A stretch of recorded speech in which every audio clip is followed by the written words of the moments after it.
Portobello, Edinburgh's seaside. This is a thriving, growing community with people doing all sorts of interesting things in the arts, sport and heritage. They all have their stories to tell, which is why we have the Porty podcast.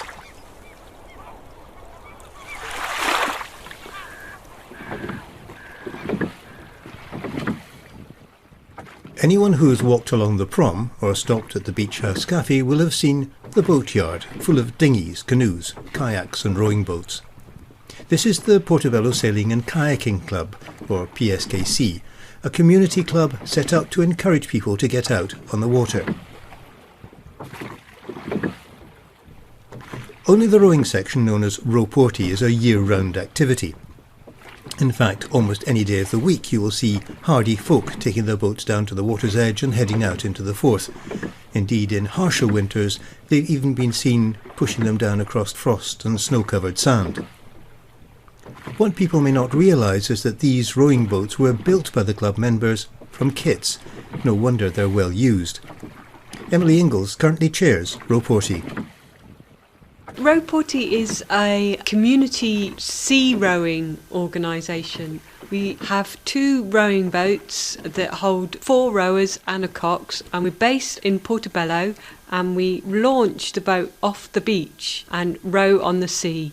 We're part of a organisation, PSKC, which is sailing, rowing and kayaking, and we're the rowing section of that group. But the interesting thing is that unlike the other parts, Row Porty goes out all year round, so people walking along the prom tomorrow may actually see one of the boats out. That's true. One boat's actually in for maintenance, but yes, we go out all year, sometimes early in the morning, and watch the sunrise.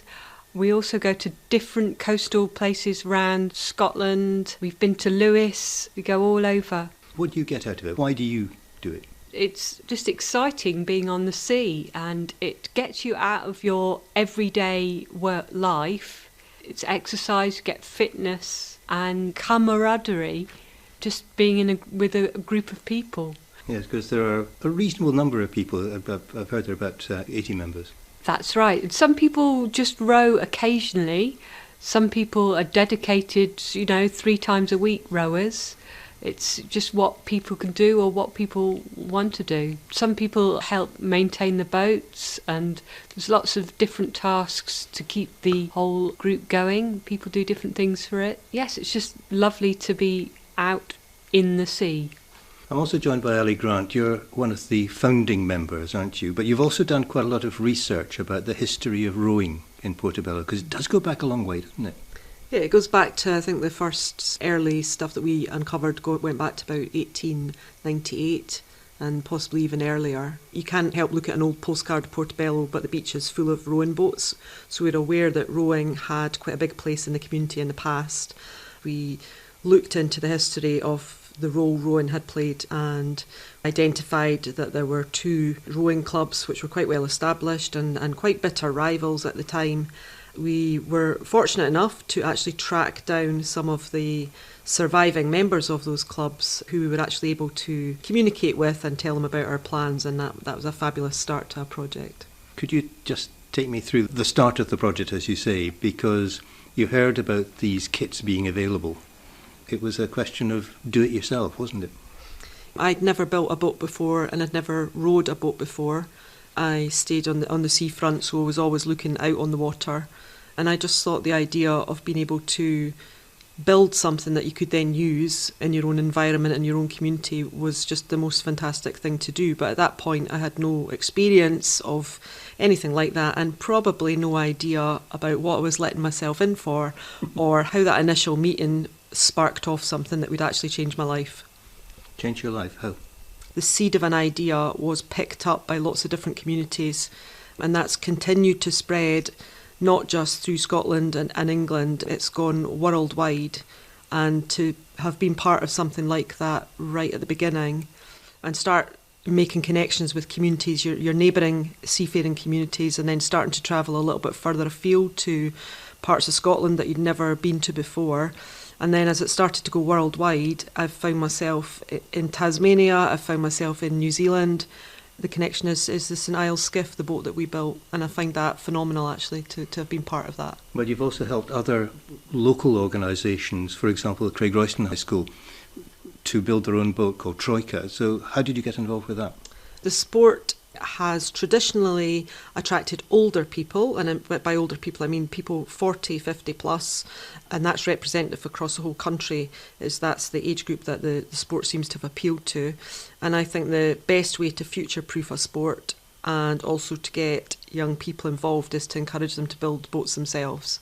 And I suppose what I was trying to do was to share some of the passion that I've got for boats and some of the absolutely incredible experiences that I've had. I was trying to just pass that on to some young people in a way, and the result is Troika, which is a absolutely stunning boat that was built by young people over the course of a school year.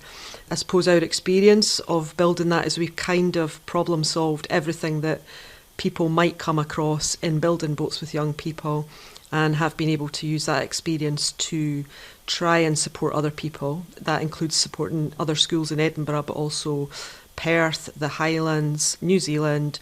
And I was just speaking to someone today from Bristol who's planning to do a similar thing and was just looking for a bit of advice. So it's been a fantastic learning experience and a real privilege to be able to share your learning experience with others. And of course, it's all done, in a sense, through the Scottish Coastal Rowing Association, which is the body that brings us all together. Yeah, Scottish Coastal Rowing Association is, if you like, it's the governing body for our sport. So it's not a government-funded thing. The whole ethos of Scottish Coastal Rowing is it's run by volunteers and it's run by the communities that have built the boats themselves. So it doesn't receive government funding. Individual groups will apply for funding or fundraise. Very, very small, tiny communities will get together and fundraise to build boats. For the scale of the sport, the goodwill and the sort of self-sustaining nature of it is just another thing which sets it apart from a lot of other sports. Emily, can I turn back to you? Mm-hmm. What is planned for this coming year, for 2017? Because there wasn't a regatta in 2016 in Portobello, but I think there's one planned for 2017. Yes, we're planning our own regatta in June. So what's involved? We're going to invite local clubs up and down the East Coast to join us, Musselburgh, Port Seton and other clubs, and they'll all bring their boats and we'll race. But it's also community activity, because in the past there's been a large audience watching this going on, people wondering whether they might actually get involved. Yeah, it's a good way to advertise the club and let people know about coastal rowing. It's just a really big fun event on the beach. And it's not just the competition on the water, there's also après-race activity as well, including a sea shanty contest. Here's Row Porty's winning entry from a couple of years ago.